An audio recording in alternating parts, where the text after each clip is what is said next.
میرے آقا حضور سرکار مدینہ نے جب اعلان نبوت کیا، اعلان نبوت کے بعد امیر حمزہ نے بھی کلمہ نہیں پڑھا تھا۔ ایک دن امیر حمزہ شکار کرنے گئے ہوئے تھے جنگل میں، تیر اور کمان لے کر شکار کرنے گئے ہوئے تھے، اور جب واپس موڑے اپنے گھر میں نا، آپ کو رپورٹ ملی، خبر ملی کہ آج ابو جہل نے آپ کے بھتیجے محمد کو برا بلا کہا ہے، آپ کے بھتیجے محمد کی بے عزتی کی ہے، آپ کے بھتیجے محمد کو اذیت پہنچائی ہے، انہیں برا بلا کہا، ان کو گالیاں دی گئے۔ اللہ اکبر۔ جناب امیر حمزہ نے جس وقت یہ بات سنی نا، اب شکار سے واپس آئے، جس کیفیت کے اندر آئے، کمان ہاتھ میں، تیر ہاتھ میں، دیر نہیں کی، کمان نہیں چھوڑی، تیر نہیں چھوڑا، اسی کیفیت اسی انداز میں چلتے چلتے سیدھا ابو جہل کے پاس پہنچ گئے۔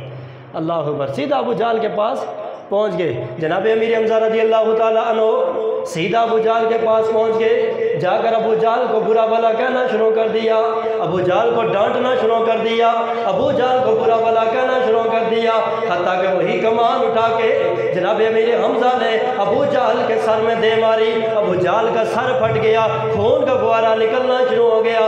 ابو جہل پکار کے کہتا ہے، اے حمزہ تجھے کیا ہو گیا؟ مجھے کس بات کی سزا دیے جا رہے ہو؟ مجھے کیوں باتیں سنائے جا رہے ہو؟ اے حمزہ تجھے کیا ہو گیا ہے؟ میں نے تجھے کچھ کہا نہیں ہے، کوئی بات نہیں کی ہے جس کی وجہ سے تو مجھے مارے جا رہا ہے۔ حمزہ کیا بات ہے، کیا معاملہ ہے؟ جناب امیر حمزہ کہنے لگے، اے ابو جہل، میں شکار کے اوپر گیا تھا، واپس آیا ہوں، مجھے پتا چلا ہے تو نے میرے بھتیجے محمد کی بے ادبی کی ہے، میرے بھتیجے محمد کو برا بلا کہا ہے، میرے بھتیجے محمد کو اذیت پہنچائی ہے۔ ابو جہل کہنے لگا، او حمزہ ذرا میری بات بھی تو سنو، ذرا میرا بیان بھی تو سنو، یک طرفہ بات تو نہیں ہوتی، یک طرفہ تو فیصلہ نہیں ہوتا، ذرا میرا بیان بھی تو سنو، آخر میں نے ان کے ساتھ یہ معاملہ کیوں کیا ہے، میں نے ان کو کیوں مارا ہے؟ ابو جہل کہنے لگا، اے حمزہ میں نے آپ کے بھتیجے کو اس لیے مارا ہے، اس لیے برا بلا کہا ہے کہ آپ کا بھتیجا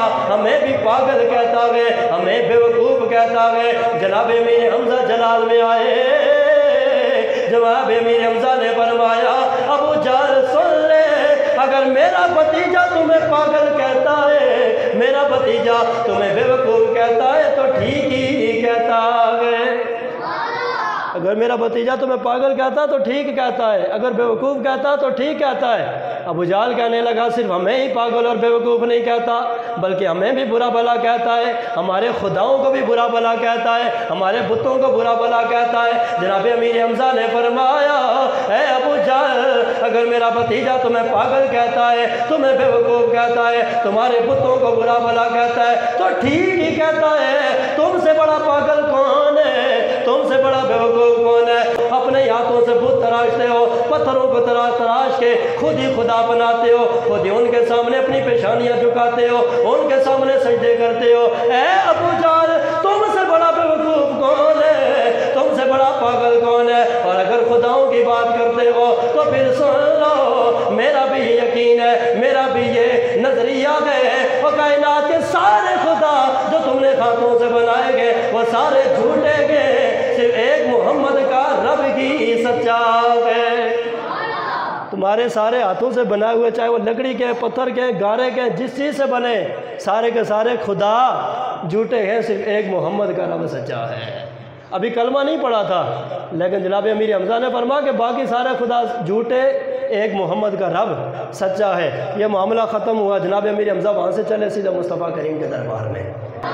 جناب امیر حمزہ سیدھا حضور کی بارگاہ کے اندر، اب حضور سرکار مدینہ دار ارقم کے اندر ہیں، دار ارقم کے اندر ہیں، حضور کے گرد حضور کے صحابہ بیٹھے ہیں، حضور تبلیغ فرما رہے ہیں، واعظ و نصیحت فرما رہے ہیں۔ ابھی تعداد مسلمانوں کی 40 سے کم ہے، ابھی 40 تعداد مکمل نہیں ہوئی تھی، 40 سے تعداد کم تھی۔ حضور اپنے صحابہ کو دار ارقم میں تبلیغ، واعظ و نصیحت، ان کی تربیت فرما رہے تھے، چونکہ ابھی اعلانیہ تبلیغ کا سلسلہ جاری نہیں ہوا تھا، ابھی اعلانیہ عبادت کا سلسلہ بھی جاری، چونکہ تعداد کم تھی اس لیے چھپ چھپ کے عبادت بھی ہوتی تھی، چھپ چھپ کے تبلیغ بھی ہوتی تھی، چھپ چھپ کے دین اسلام کی تعلیم و تربیت کا اہتمام ہوتا تھا دار ارقم کے اندر۔